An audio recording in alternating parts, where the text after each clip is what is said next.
গত ভিডিওতে আমরা এম সাখাওয়াত হোসেনের বক্তব্যকে অ্যানালাইজ করেছিলাম, বিশ্লেষণ করেছিলাম। আজ আমরা সেই ভিডিওর পরিপ্রেক্ষিতে সৈয়দ আব্দুল্লাহর যে ভিডিও, সেই ভিডিওকে আমরা অ্যানালাইজ করব। চলুন শুরু করা যাক। প্রধানত আমি যেটা আলোচনা করার চেষ্টা করব, এই যে পলাতক আওয়ামী লীগ, তারা যে কারণে পলাতক সেই কারণটাই গণতন্ত্র বিরোধী এবং স্বাভাবিক রাষ্ট্রের বা সংস্কার হচ্ছে এমন কোন রাষ্ট্রের মধ্যেই সেটা হওয়া উচিত না। সৈয়দ আব্দুল্লাহর আক্রোশ খুবই জাস্টিফাইড। তবে তিনি যে বিষয়টা দেখতে পারছেন না তা হচ্ছে যেই কারণে আওয়ামী লীগকে পলায়ন করতে হচ্ছে সেই কারণেই আওয়ামী লীগ অতিরিক্ত আক্রমণাত্মক হয়ে দিন শেষে লাশের মিছিল দীর্ঘ করবে, এছাড়া আর কিছুই অর্জিত হবে না। এটা তার অ্যাভেলেবিলিটি বায়াসের উদাহরণ। এই আওয়ামী লীগ যে নিজেদের ভেতরে আবার বিভিন্ন মানুষকে উস্কানি দিয়ে রাস্তায় নামানোর পরিকল্পনা করেছে, এটা বাস্তব কথা। আওয়ামী লীগের এই কারণে শাস্তির মুখে পড়া উচিত। রিফর্ম হওয়া বিচার বিভাগের মাধ্যমেই যাতে দোষীরা ন্যায্য শাস্তি পায়, সেটা দায়িত্ববান নব্য কর্তৃপক্ষের অবশ্যই বিচার করা উচিত। এবং তাদের সামনে একটা বড়সড় সংঘাতের পরিকল্পনা নিয়ে আগাচ্ছে, সেই ব্যাপারটা আলোচনা করব।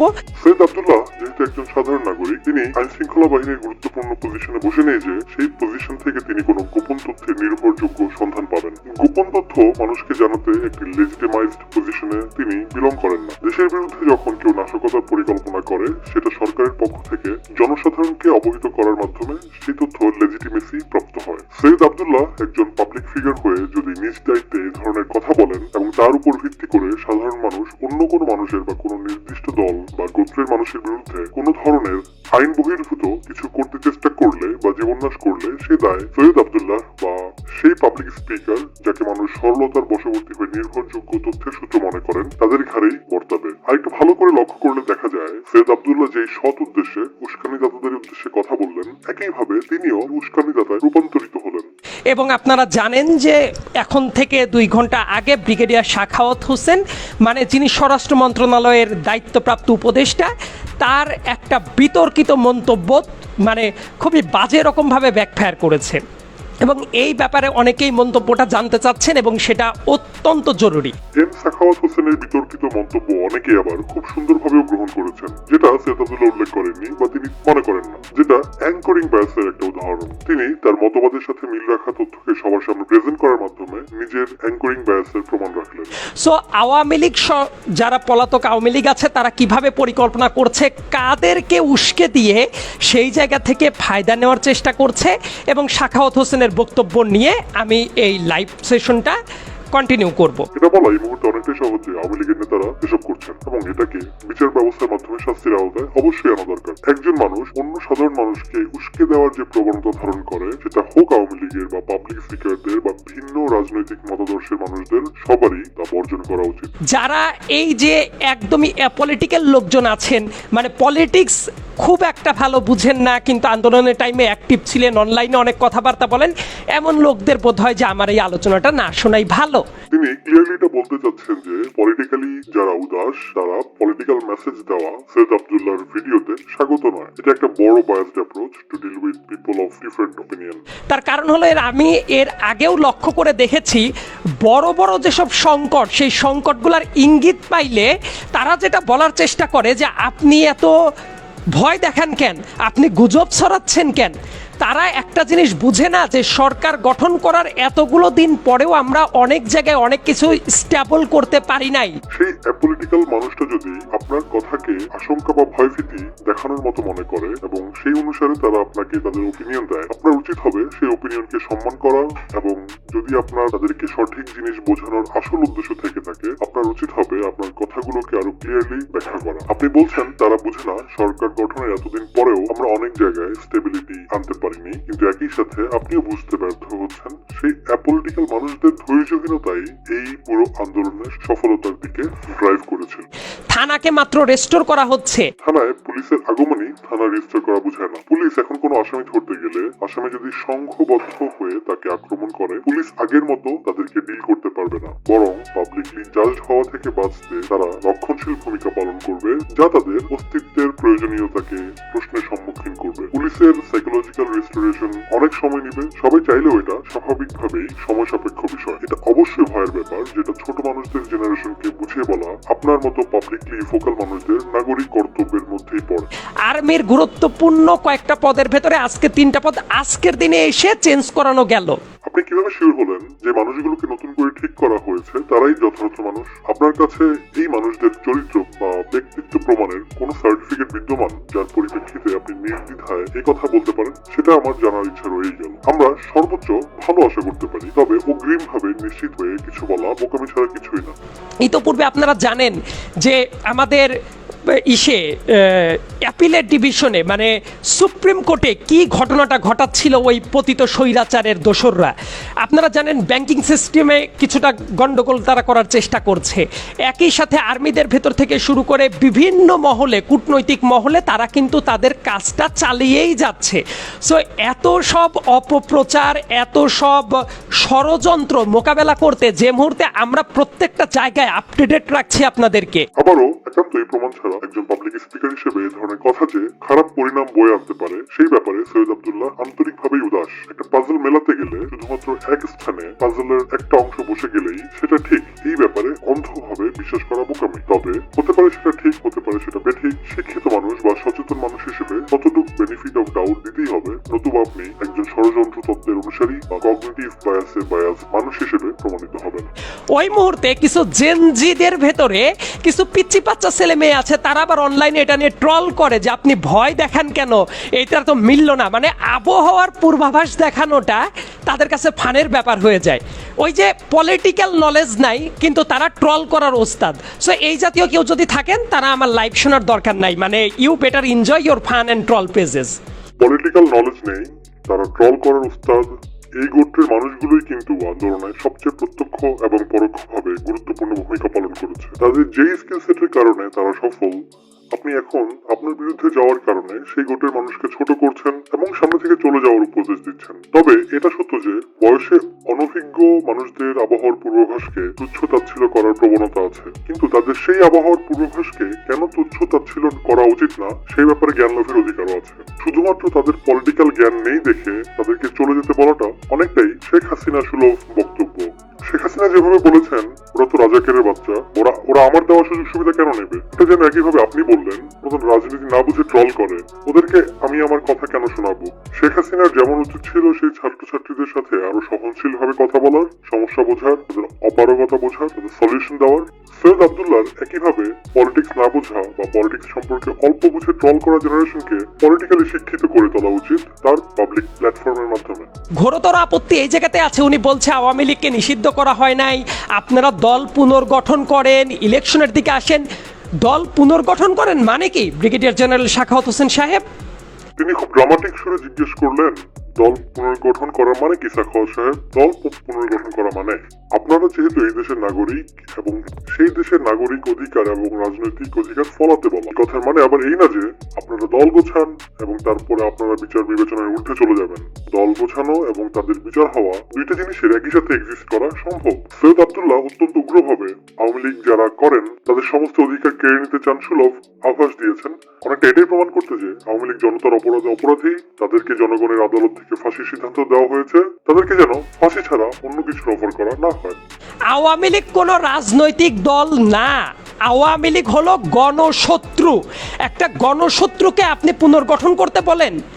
দেশের বিচার ব্যবস্থা এই বিষয়ে অফিসিয়ালি কিছু বলার আগে এ ধরনের কথা প্রচন্ড উগ্রপন্থী মতবাদ। আওয়ামী লীগ রাজনৈতিক দল অবশ্যই, তবে আওয়ামী লীগ গণশত্রু এটা আপনার ব্যক্তিগত মতামত। You cannot objectively try to establish the fact publicly that Awami League is the enemy of people।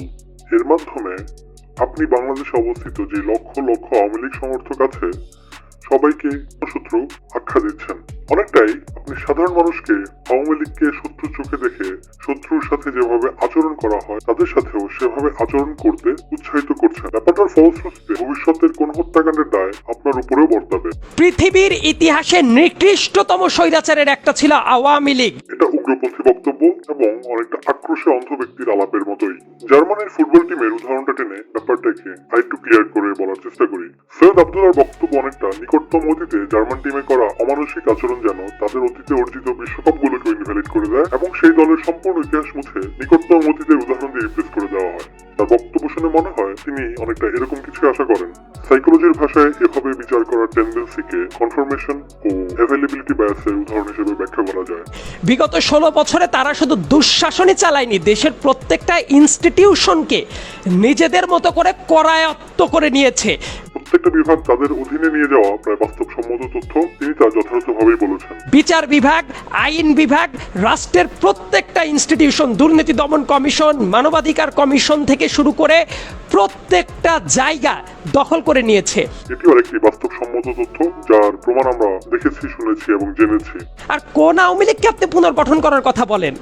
Brigadier Sakhawat সাহেব ভুলে যাবেন না, শাপলা চত্বরের মতো এত বড় নৃশংসতা ঘটিয়েছে আওয়ামী লীগ। লগি বৈঠার আক্রমণের কথাও নিশ্চয়ই আপনার মনে থাকার কথা।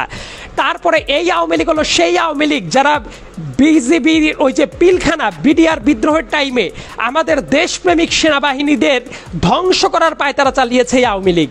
একই সাথে আপনার মনে রাখা দরকার, সাগর রুনি হত্যাকাণ্ড, মোস্তাক হত্যাকাণ্ড, পাহাড়ি আদিবাসীদের বেশ কিছু ঝামেলা থেকে শুরু করে প্রত্যেকটা জায়গায় এই আওয়ামী লীগ দুঃশাসনের কালিমা জুড়ে দিয়েছে।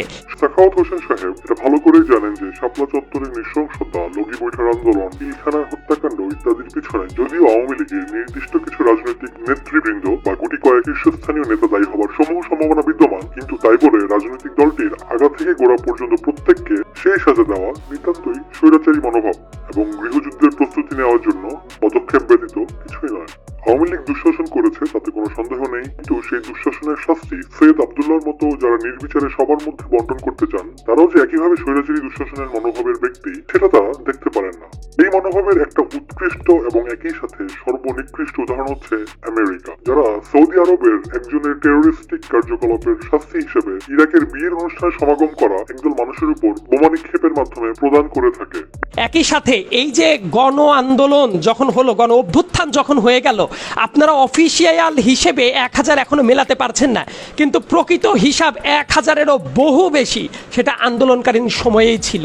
আন্দোলনের সময় মৃত্যুর সংখ্যা বাস্তবিক যে আরো বেশি, সেটা সরকারের দায়িত্ববান মন্ত্রণালয়ের উচিত আনুষ্ঠানিকভাবে প্রকাশ করা এবং প্রত্যেকের তালিকা তৈরি করা। কিন্তু সৈয়দ আব্দুল্লাহ একবারের জন্য উল্লেখ করেননি হত্যাকাণ্ডের শিকার হওয়া পুলিশ বা আওয়ামী লীগ করা মানুষজনের কথা। একপাক্ষিক হত্যাকাণ্ডের সংখ্যার হিসাব মেলানোর প্রয়োজনীয়তা তাকে নির্দলীয় এবং নিরপেক্ষ উপাধিতে ভূষিত করার সুযোগ কেড়ে নেয়। অর্থাৎ তিনি নিঃসন্দেহে কোনো একপাক্ষিক বায়াস নিয়ে কথা বলছেন। প্রাথমিক লেয়ারে সেটা মনে না হলেও গভীরভাবে বিশ্লেষণ করলে তার এই বৈশিষ্ট্য চোখে পড়ে। এবং একই সাথে যারা আহত ছিল বিভিন্ন জায়গায়, কারণ হাজার হাজার মানুষ দেশের বিভিন্ন জায়গায় আহত হয়ে পড়ে আছে, তারা কিন্তু প্রতিদিনই মারা যাচ্ছে, সেই হিসাবটা কিন্তু আপডেটেড হচ্ছে না। সেই আহত ব্যক্তিরা যারা এখনো প্রতিনিয়ত মারা যাচ্ছে, তাদের মধ্যে শুধুমাত্র আন্দোলনকারীরাই নেই, তাদের মধ্যে সাধারণ মানুষ, আওয়ামী লীগের লোকজন, পুলিশ সদস্য সবাই আছে। সবার মৃত্যুকে সমান সম্মান এবং সমানভাবে গ্রহণ করার মানসিকতা আমাদের থাকতে হবে, হোক না সে বিশাল বড় কোনো অপরাধী। অন্যথায় আমাদের সাথে ইসরায়েলি সাধারণ মানুষদের কোনো পার্থক্য থাকবে না।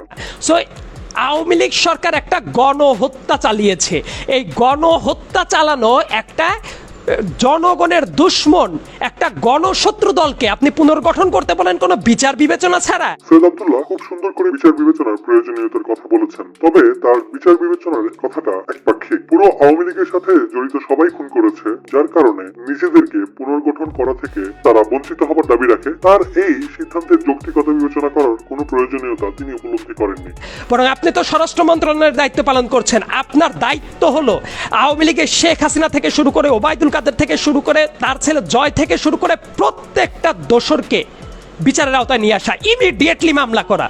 সৈয়দ আব্দুল্লাহ শেখ হাসিনা, ওবায়দুল কাদের এবং জয়কে আইনের অধীনে আনার কথা বলেছেন, কিন্তু বিচারের অধীনে আনতে গেলে তাদেরকে তাদের নিজ নিজ জায়গায় আগে আনতে হবে, এই কথা অনেকটাই অবিবেচকের মতো বিবেচনা করতে ভুলে যাচ্ছেন। তারা যখন একজন আমেরিকায়, একজন ভারতে, এক একজন এক এক জায়গায় তাদের বিরুদ্ধে মামলা করলে সেই মামলার শাস্তি যে তারা ভোগ করা থেকে পার পেয়ে যাওয়ার সুযোগ পেয়ে যায়, সেটা আক্রোশে অন্ধ থাকায় সৈয়দ আব্দুল্লাহর মতো গুণী বিশ্লেষকও দেখতে পারেননি। আপনার দপ্তর থেকে আপনি সেটা না করে তাদেরকে পুনর্গঠন করতে বলছেন। সাখাওয়াত হোসেন অত্যন্ত অভিজ্ঞ মানুষ। রাষ্ট্র পরিচালনার যে যোগ্যতা বা রাষ্ট্রের কোনো মন্ত্রণালয় পরিচালনার যে যোগ্যতা প্রয়োজন, সেই যোগ্যতা থেকেই তিনি সেই দল পুনর্গঠন করতে পরামর্শ দিয়েছেন। দল গঠন করার মাধ্যমে তারা বিচার ব্যবস্থার ঊর্ধ্বে চলে যাবে, এই ধরনের কোনো কথা তিনি বলেননি। আওয়ামী লীগ তাদের দল গঠন করতে পারে, সেই দল গঠন করে তারা ভোটেও দাঁড়াতে পারে, মানুষ পছন্দ না হলে ভোট দিবে না এবং সংস্কারের পথে থাকা রাষ্ট্রের বিচার ব্যবস্থা এর বিরুদ্ধে ব্যবস্থা নিবে। এই ব্যাপারগুলো যে সবই একই সাথে সত্য হতে পারে তা সৈয়দ আব্দুল্লাহর অন্ধ আক্রোশ তাকে দেখতে দেয়নি। নাকি এই এত এত জনতার রক্তের সাথে প্রতারণা করতে চান? এটা যে কোনো মানুষের সাথে রক্তের প্রতারণা নয়, বরং এটা প্রত্যেক গোষ্ঠী ও প্রত্যেক দলের মানুষকে সমানভাবে বিচার করার আকাঙ্ক্ষা। সেটা আবারও অতি ক্রোধে অন্ধ হয়ে যাওয়া বা অতিরিক্ত আবেগে আপ্লুত হয়ে সৈয়দ আব্দুল্লাহ দেখতে পাচ্ছেন এবং দুঃখজনকভাবে সাধারণ মানুষকেও তার ব্যক্তিগত অন্ধত্ব বরণের ফলাফল অনেকটা অজান্তেই ছড়িয়ে দিতে যাচ্ছেন, যেটা অত্যন্ত শঙ্কাজনক এবং দুঃখজনক। আমি তীব্রভাবে এটা সমালোচনা করছি এবং দেশের জনগণ যারা আছেন তাদের এটা তীব্রভাবে সমালোচনা করা উচিত। তীব্র সমালোচনা করা সৈয়দ আব্দুল্লাহর অধিকার। সাধারণ মানুষরা যদি একই জিনিস মনে করে সেটাও তাদের অধিকারের মধ্যে পড়ে, কিন্তু যদি কেউ তীব্রভাবে সমালোচনা না করে বা কোনো ধরনের সমালোচনা না করে যদি তারা সাখাওয়াত হোসেন সাহেবের বক্তব্যে ভালো কিছু খুঁজে পায়, তারা কি স্বাধীনতা 2.0 বিরোধী হয়ে যাবে কিনা তা আমার সৈয়দ আব্দুল্লাহ থেকে জানার ইচ্ছা থেকে যাবে। এই জাতীয় গণশত্রুর এই দেশে রাজনীতি করার কোনো এখতিয়ার নেই। No means no. আপনার নো মিন্স নো মনোভাব একান্তই আপনার মতামতকে সবার সম্মান দেখানো উচিত। ঠিক একইভাবে তাদের রাজনীতি করার অধিকার আছে কি নেই তা বিচার করার ক্ষমতাও তাদের, এবং সেটার উপর সম্মান থাকা সবারই উচিত। তবে রাষ্ট্রের বিচার বিভাগ যদি মনে করে তাদের সেই অধিকারও নেই, তখন সেটা বিবেচনা করা যেতে পারে। কিন্তু রাষ্ট্র মনে করলেও তাদের সেই অধিকারও রয়ে যায় যে তারা বিচার বিভাগের সিদ্ধান্তকে চ্যালেঞ্জ করবে তাদের নাগরিক অধিকারের ভিত্তিতে। কিন্তু যদি উগ্রপন্থী উপায়ে তাদের উপর তাদের অধিকারহীনতা চাপিয়ে দেওয়া হয়, সেটার ফলাফল দেশের সামগ্রিক অবস্থার জন্য যে ভালো হবে না, সেটা বোঝার মতো বুদ্ধিমত্তা আমাদের সবার ধারণ করা উচিত।